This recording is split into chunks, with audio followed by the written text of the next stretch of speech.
Halo generus Trisukses, kembali lagi bersama kami Trisukses ID. Pada kesempatan kali ini kita akan melanjutkan pembahasan kisi-kisi soal TKA mata uji pilihan kimia.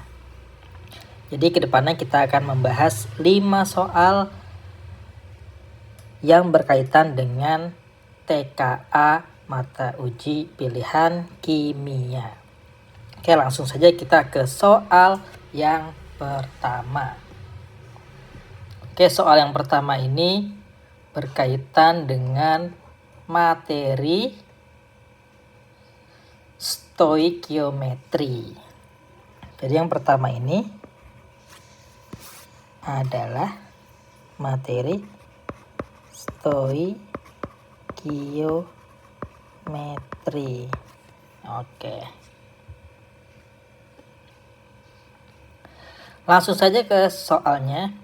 Seorang murid akan melakukan eksperimen untuk menghasilkan 1435 gram AgCl dari larutan AgNO3 dan NaCl melalui reaksi kimia berikut. AgNO3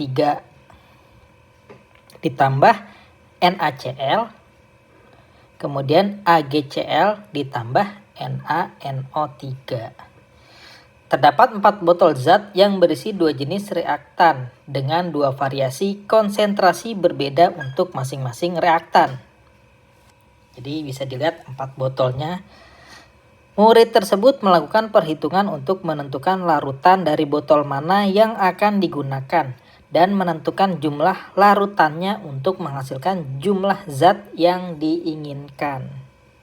Komposisi mana saja yang dapat menghasilkan 1435 gram padatan AgCl? Tentukan tepat atau tidak tepat pada pilihan komposisi berikut. Oke, jadi ini soal pilihan ganda kompleks kategori karena kita diberikan beberapa pernyataan, beberapa komposisi, dan kita harus menentukan mana yang tepat dan mana yang tidak tepat. Oke, jadi langkah pertama adalah menentukan berapa mol AgCl yang ingin dihasilkan. Jadi kita hitung mol target AgCl-nya terlebih dahulu. Jadi massa molar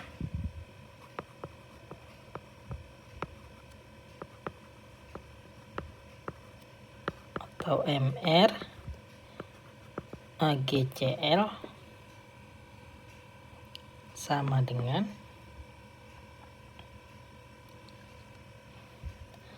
ArAg tambah ArCl sama dengan 108 tambah 35,5 sama dengan 143,5 G per mol. Oke. Kemudian mol AgCl yang diinginkan. Mol AgCl yang diinginkan. Berarti massa per Mr sama dengan 1435 per 143,5. Ini G per mol sama dengan 0,01 mol. Oke. Sekarang kita analisis reaksinya tadi yang ada pada soal. AgNO3 ditambah NaCl, kemudian AgCl ditambah NaNO3. Reaksi ini memiliki perbandingan stoikiometri 1:1:1:1. Artinya untuk menghasilkan 0,01 mol AgCl dibutuhkan 0,01 mol AgNO3 dan 0,01 mol NaCl.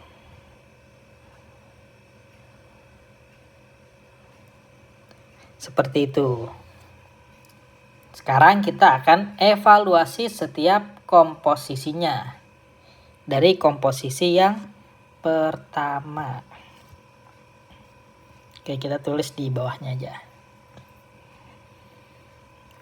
Komposisi A kita sebut saja, atau komposisi 1.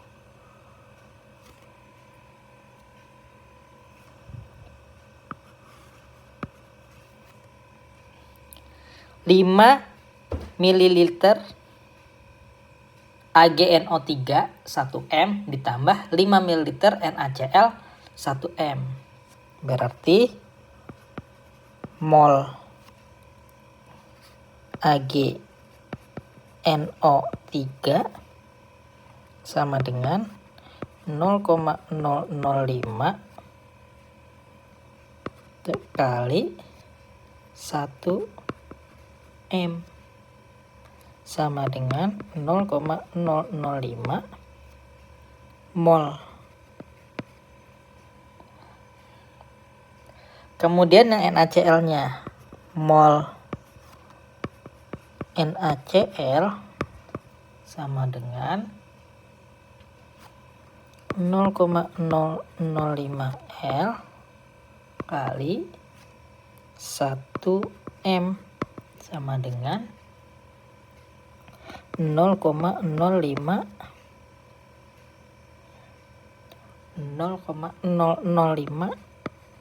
mol.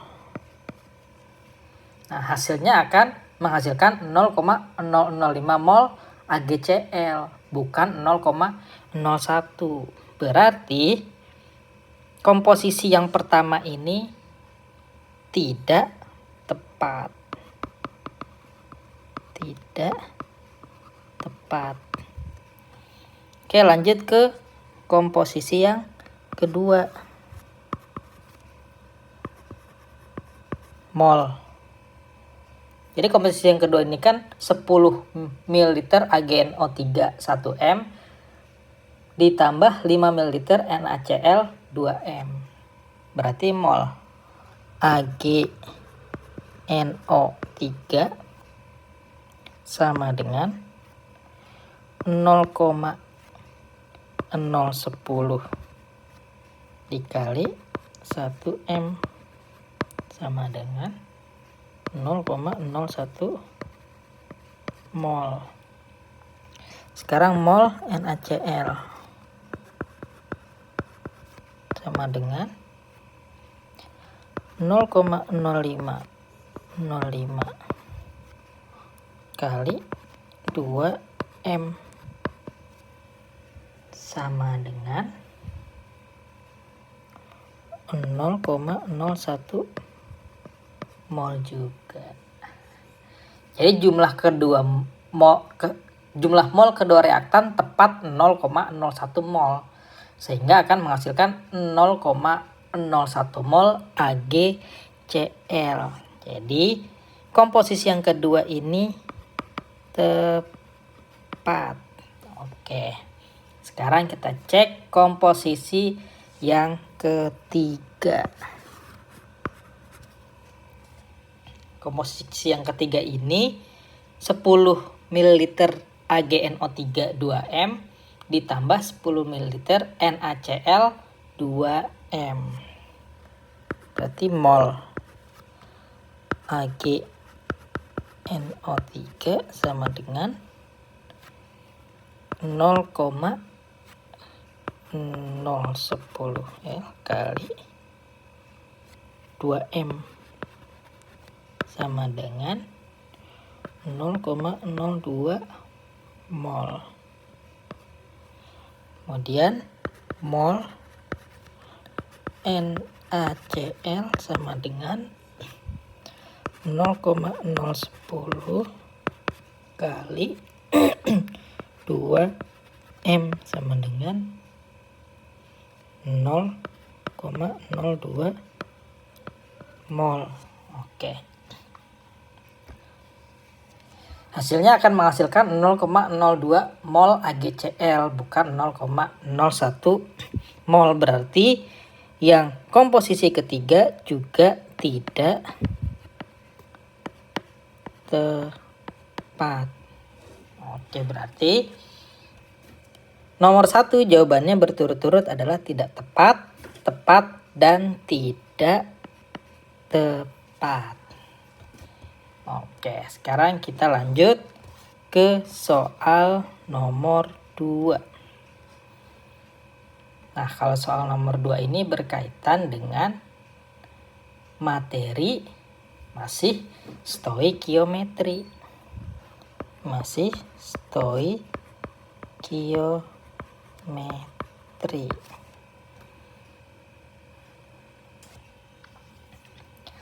Oke, langsung ke soalnya. Sekelompok peneliti kimia lingkungan sedang meneliti kandungan bahan organik dalam limbah cair industri makanan. Mereka berhasil memurnikan satu senyawa organik utama yang diketahui hanya tersusun atas unsur karbon, hidrogen, dan oksigen. Dari hasil uji laboratorium, senyawa tersebut memiliki komposisi massa sebagai berikut: 40% karbon, 6,7% hidrogen, sisanya adalah oksigen. Melalui spektrometri massa, diketahui bahwa massa molar senyawa tersebut adalah 180 gram per mol. Mereka menyimpulkan bahwa rumus empiris dan rumus molekul senyawa itu adalah CH2O. Apakah kesimpulan tersebut benar? Nah, berarti kita diminta untuk membuktikan apakah rumusnya benar atau tidak. Jadi kita perlu memeriksa kebenaran rumus empiris dan rumus molekul dari data yang diberikan. Oke, sekarang kita menentukan rumus empirisnya. Tadi diketahui komposisi massanya 40% C, 6,7% H, dan sisanya oksigen. Berarti persentasenya adalah si oksigennya yaitu 53,3%. Berarti sisanya oksigennya adalah 53,3%. Kita cari perbandingan mol dengan asumsi massa totalnya 100 gram. Berarti mol karbon sama dengan 40 per 12 sama dengan 3,33 mol. Kemudian mol hidrogen sama dengan 6,7 per 1 sama dengan 6,7 juga. Kemudian mol oksigen. Mol oksigen sama dengan 53,3 per 16 sama dengan 3,33 mol. Oke. Kemudian kita bagi semua dengan angka mol terkecil yaitu 3,33 untuk mendapatkan rasio sederhananya. Berarti C banding H banding O sama dengan 3,33 per 3,33 banding 6,7 per 3,33 3,33 banding 3,33 per 3,33 sama dengan 1 banding 2 banding 1. Oke, jadi rumus empirisnya adalah CH2O. Berarti rumus empirisnya adalah CH2O. Bagian pertama kesimpulan peneliti benar. Sekarang kita menentukan rumus molekulnya. Kita lanjut di bawah. Jadi massa molar senyawanya atau massa molar senyawa atau MR sama dengan 180 G per mol. Kemudian massa molar rumus empirisnya yang tadi yaitu CH2O sama dengan 12 tambah 2 kali 1 tambah 16 sama dengan 30 G per mol. Oke, sekarang faktor pengalinya. Faktor pengali dari N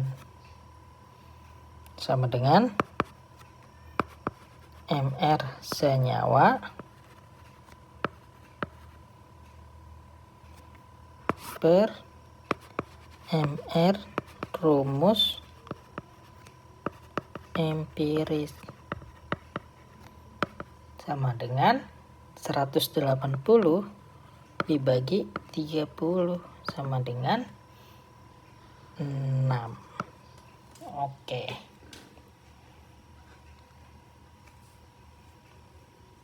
Berarti rumus molekul, sini lanjut. Rumus molekul sama dengan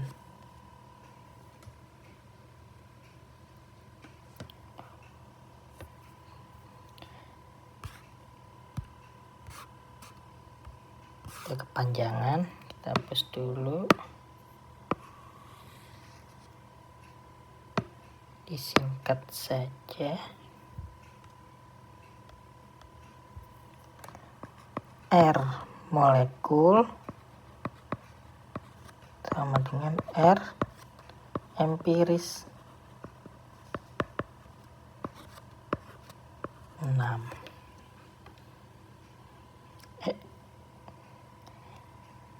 Maka CH2O 6 sama dengan C6H12O6. Oke. Berarti kesimpulan peneliti bahwa rumus empiris dan rumus molekulnya adalah CH2O adalah salah. Jadi rumus molekul yang benar adalah C6H12O6. Jadi jawaban yang tepat adalah yang D.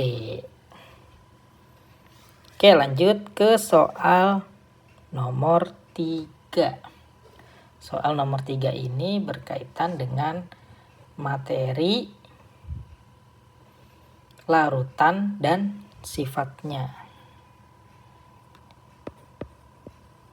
Larutan dan sifatnya. Oke.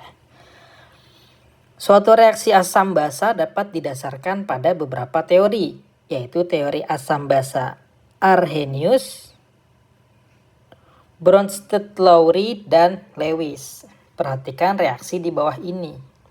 H2PO4 negatif ditambah H2O, kemudian HPO4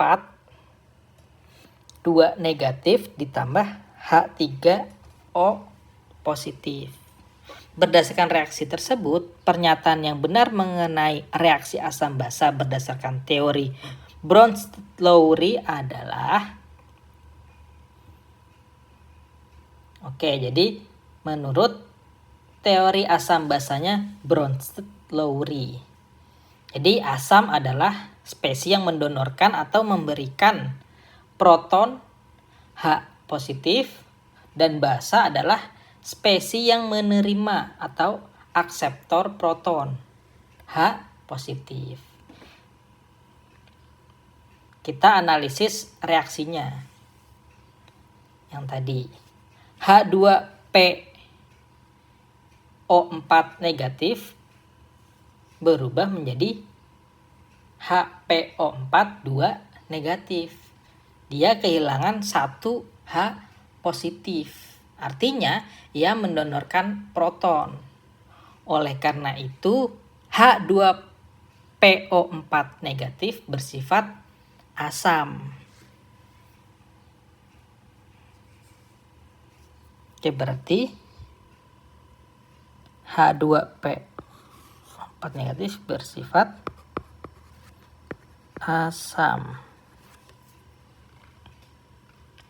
Kemudian H2O berubah menjadi H3O positif.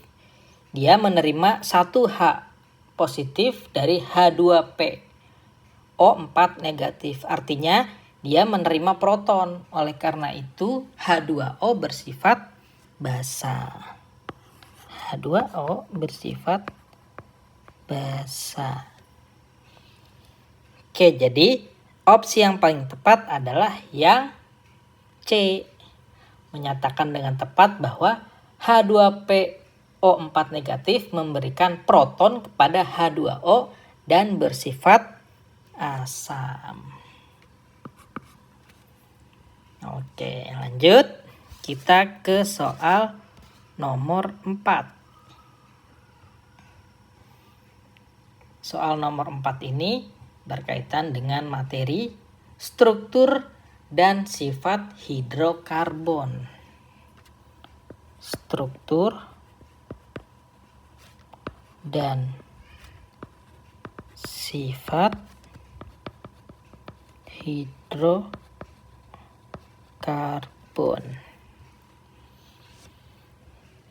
Minyak bumi terdiri atas ribuan senyawa hidrokarbon yang sebagian besar bersifat non-polar dan memiliki titik didih yang berbeda-beda. Proses distilasi fraksional digunakan untuk memisahkan hidrokarbon berdasarkan titik didihnya. Perbedaan titik didih ini tidak hanya ditentukan oleh massa molekul, tetapi juga bentuk molekul, karena bentuk molekul memengaruhi gaya van der Waals antar molekul.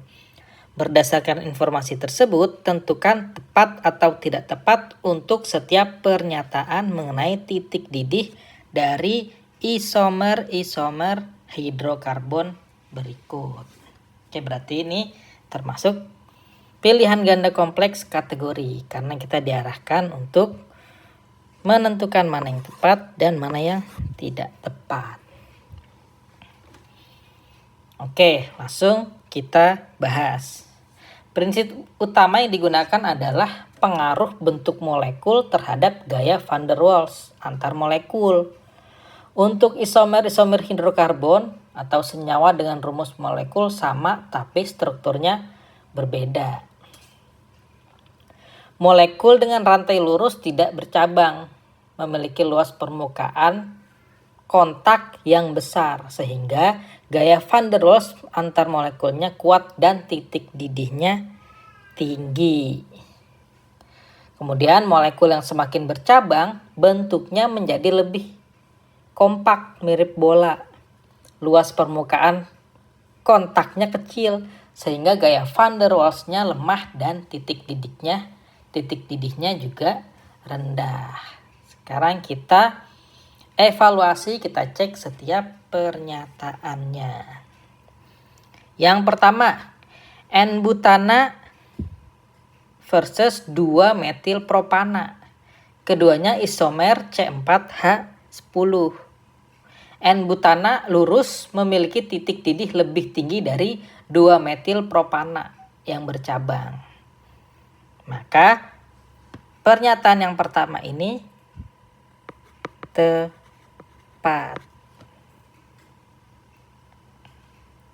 Oke, lanjut ke pernyataan yang kedua.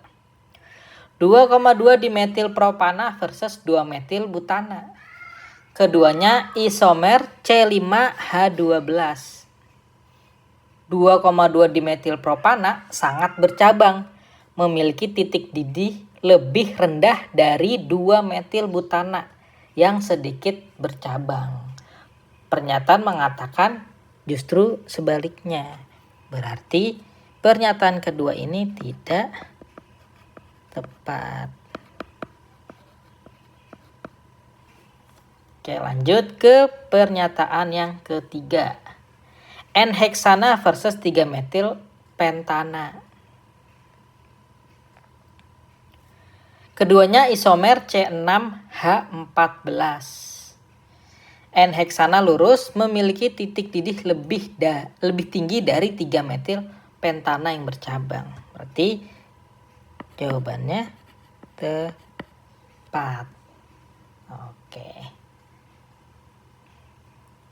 Jadi tadi yang A itu isomer di C4H10. Kemudian pernyataan kedua itu isomer di C5H12. Dan pernyataan yang ketiga isomer di C6H14. Oke, jadi berturut-turut jawabannya adalah tepat, tidak tepat, dan tepat. Lanjut kita ke soal yang kelima atau soal terakhir. Soal terakhir ini berkaitan dengan materi dinamika.